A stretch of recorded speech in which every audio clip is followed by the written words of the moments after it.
Hi, this is Jack Stanley, and I wanted to talk a little bit about this epidemic we're having in this country of outrage. If you notice that we have lots of protests of all kinds, lots of arguments, lots of vitriol on every side of the coin. We could say any side politically or socially, and dealing with politics, sexuality, norms, race.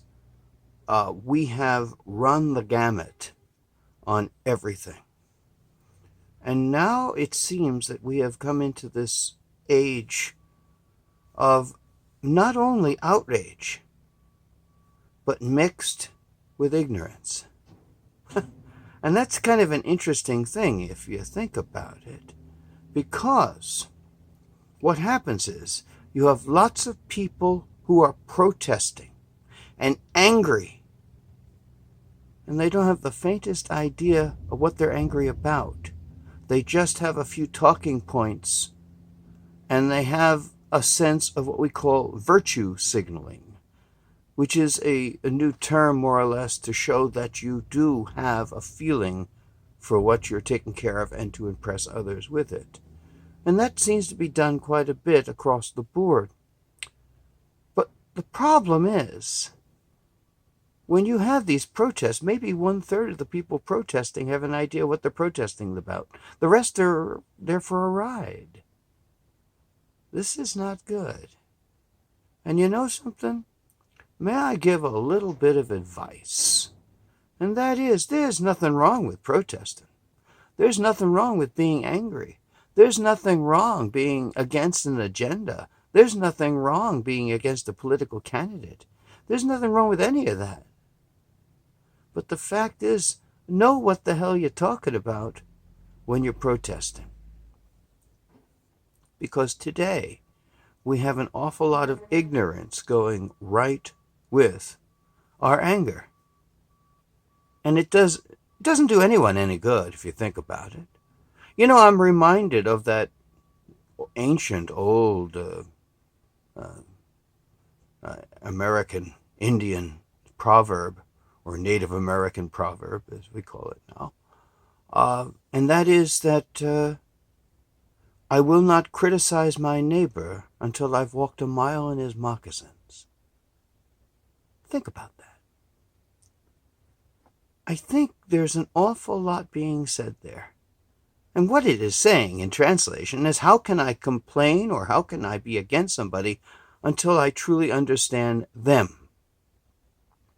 And a lot of times, people who are against things, people who have an agenda, do it within a bubble.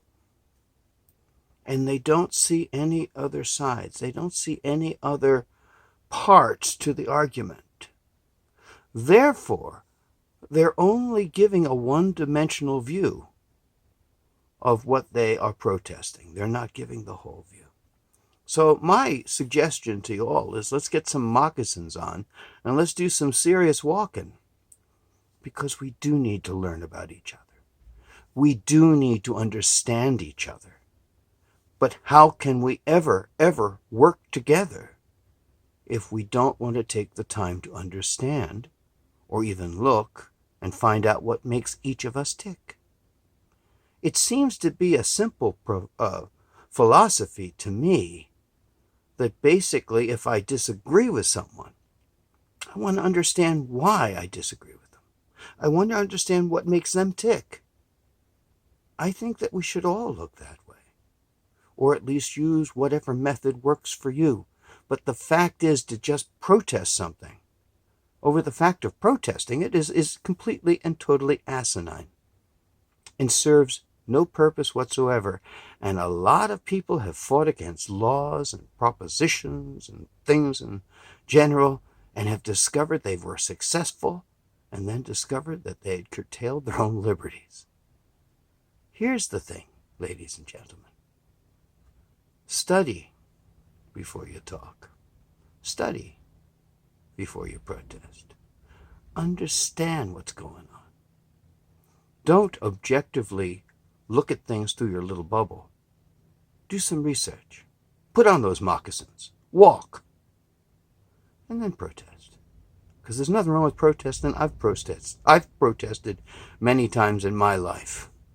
And I probably will again. But here's the most important part in closing. Please, to save your own peace of mind, and you know something? A lot of times you have a lot of young people that are protesting, and 20 years down the road, what was I thinking? That's what you'll be saying to yourself. But do some research now. Learn. And when you learn and you protest, you'll be far more effective because you will have the talking points. And they're not going to come from a piece of paper. They're going to come from here. And that's far more important. Thank you.